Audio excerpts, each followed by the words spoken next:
Everybody, welcome back to Random Gleanings. I'm Chris. He is Jesse. Jesse, we're almost to the end of the first quarter. Wow, that went fast. It did. I've been looking and just wondering. It seems like I've been trying to figure out what's holding up the S&P year to date, because I keep seeing death by 1,000 cuts, like stuff just down just a little bit, bit. Tell us about this first chart. Yeah, so I think between some of our conversations, there's been some frustration as you look at the various sectors, and they're kind of dragging, and yet the S&P's up. Top 5 companies, All tech.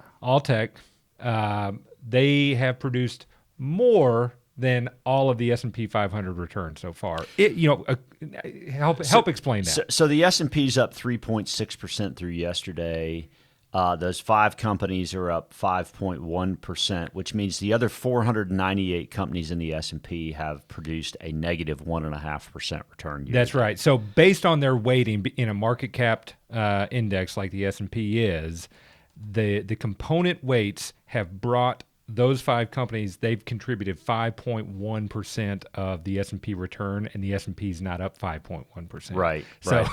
So last year about this time, we looked at the size of tech in the S&P, and it shrunk, by 2 percentage points? No. I think January of 22 was 23.5% of the S&P index, and now, or at the end of the year, it was 17. And now it's 21. And it's climbed right back up. So it's climbed back up. So That's it did right. shrink last year. Yeah. Oh, yeah. But now it's gone up again. Well, that would make sense, and Liz Ann Saunders, our friend from Schwab, points out that now technology sector multiples, price to earnings ratio, actually is up 30% since December, which I'm going to tell you scares the crap out of me, not because tech's bad. Okay, tech is different than it was in 2001 in the sense that there are more subscription model kind of things, and that's good, but still, the notion of shrinking multiples and tech being out of favor just looks so 2001-ish to me.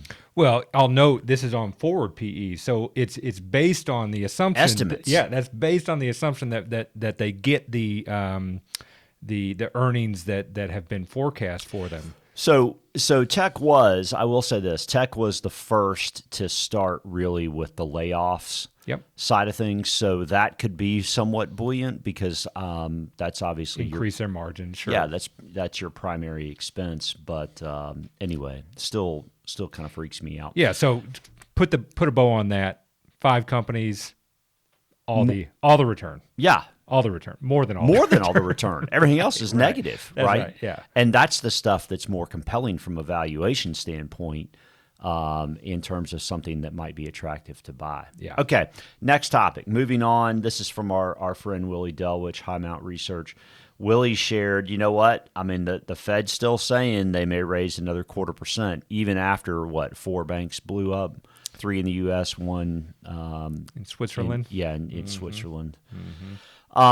But the market is just absolutely convinced now that by the end of the year that we will have already had 4 rate cuts? Yeah, that's what they're calling for. I think starting in July. That's exactly right. 4. So the track record, heretofore on the notion of the Fed being done has not been really good. Here's a next chart. Here's a chart of the 2-year yield. And you can see, I mean, the Fed was raising rates first half of last year, and then maybe we'll pause. Nope, going to keep going. And then all right, beginning of the year, all right, now they're done. No, not quite. And of course, now the 2-year is just absolutely convinced that we're done. But it's been volatile as heck. It really has. And to be fair, the 2-year has generally gone in line with the Fed funds rate. But to your point here, they've been wrong much of last year or throughout periods of last year. And the PCE data that will come out this Friday will personal consumption expenditures tell a little bit of a story as to what the Fed feels like they'll have to do. Largely service-oriented, which is where the inflation has been. That's right. So speaking of inflation, let me share with you next chart something that our buddy car dealership guy shared. The average used auto loan rate is now over 14%. Wow. Haven't seen these numbers in decades. Man, that is tough. So, I mean, if something's not Well, one, used autos haven't cratered in price either. right, They've come down off those 22 highs, but they haven't cratered. And now to have to, if you're borrowing money to buy one, whew, that is steep. That is tough. this guy's a good follow on Twitter. So you'd want rates to go down, right? Yeah, you would think so. You would think, and I think that's what people are calling for, and that's maybe why. And you would think that the sun would come out and stocks would all, rally like crazy. Maybe that's why tech is bubbling, right? Is because the expectation of rates going down. They depend on cheap capital. That, and I've also seen it. Oh, it's a safe haven. Okay, you get your safe haven at 30 times earnings. Knock yourself out. Right. Okay, so let's look at some other cycles when the Fed stopped hiking and actually started cutting. And so again, that is kind of where people are expecting. And obviously, according to Willie's chart, that is what the market is expecting right now for rate cuts before the end of the year.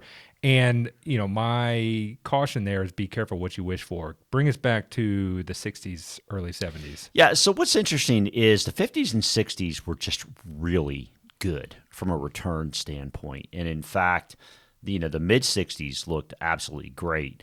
Of course, there was a lot of money printed in the middle 60s, and you saw the Fed basically have to increase rates from 1967 springtime till about August of 1969. That's about the high point. And during that time period, the S&P was up 7%. Okay. Mm-hmm.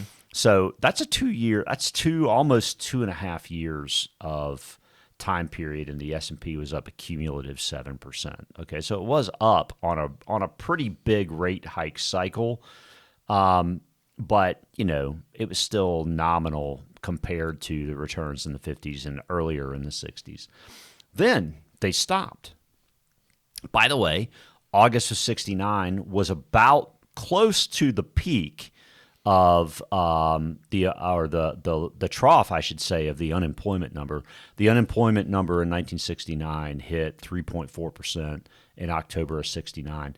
So this is from August of 69, the cutting cycle from 9.25% down to 3.75%. During that next, call it 2-year period, basically you had the S&P actually up a cumulative 5% during that time period, but not before going through both a recession and a drawdown at that time period of 30%. And just in case you think, well, different time period or whatever, the S&P's multiple at that point was 17.5. It's higher today than it was then. With that little red circle there, it was at about 17.5 times earnings. Wow. Lower than that's now. a pretty good correlation then. We've had a good run. You said 50s into the 60s, mid 60s were a good run. Yep. Rates were going up, and again, then they stopped. The caution but is, but they stop at times when things are challenging. I think that's and if we go to the next slide, that is certainly the case back to the 99 through 01, and we could extend that out to 02 cycle where Fed hiking cycle, June 99 to May, and the S&P's up. They pause. It starts to go down. They start to cut again. You want the Fed to you think cut. The cuts are gonna be like this Shangri-La of stock returns. That seems to be the consensus right now.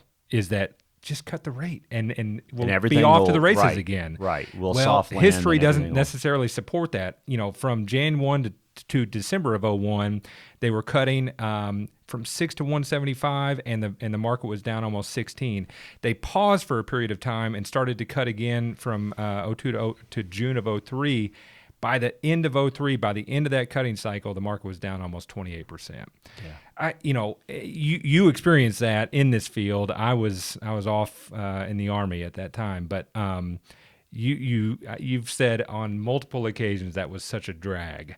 It was, and 02 was kind of the worst of it. Obviously, 9/11 was not good. Obviously, and Obviously 9/11, even in this chart, plays a role into October of '01. You can even see it get better, but I mean, the cumulative down was challenging for sure, no doubt about it.